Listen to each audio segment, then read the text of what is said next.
Begitu banyak perubahan yang berlaku sejak zaman kemerdekaan.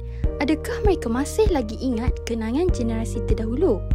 Kali ini, kita lihat reaksi orang ramai tentang dulu versus sekarang. Jadi, jom kita saksikan reaksi orang ramai terhadap barang-barang ni. Apa tu? Ini adalah getah. Okey. Dulu orang main getah ni, apa permainan game yang menggunakan getah? Macam dulu orang main getah macam ni, tembak macam tu kan. Tapi sekarang orang dah canggih sikit, dia buat pistol. Itu kita tak, kita baru kita tembak. Ikutkan kalau katakan permainan game dulu mungkin dia main listik. Contoh macam listik je ni lah.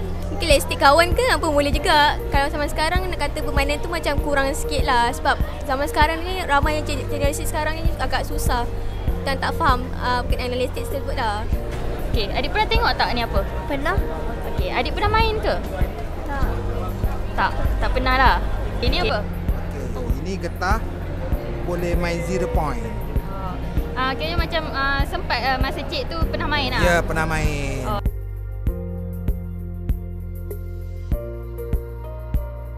Masa saya kecil, saya main lagi benda ni.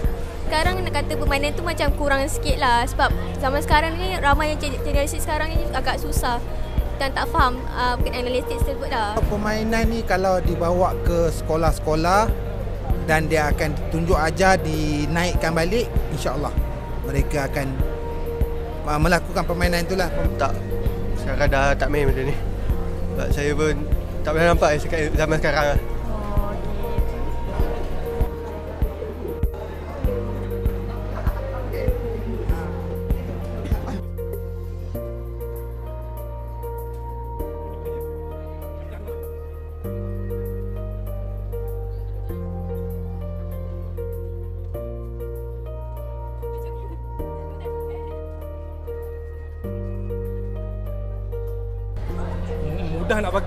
Mudah nak pakai tapi susah nak master.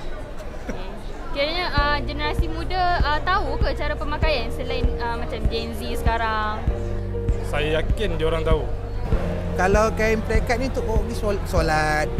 Lepas tu kalau orang baru, kalau lelaki lah, dia faham je, dia akan pakai lah kain ni. Itu je lah. Okey. Bagi saya nak kekalkan tradisi untuk zaman sekarang ni macam tak relevan sebab zaman sekarang ni penuh dengan teknologi. Itulah reaksi daripada orang ramai. Walaupun di era kemodenan, kita haruslah ingat asal-usul kita. Selamat Hari Merdeka!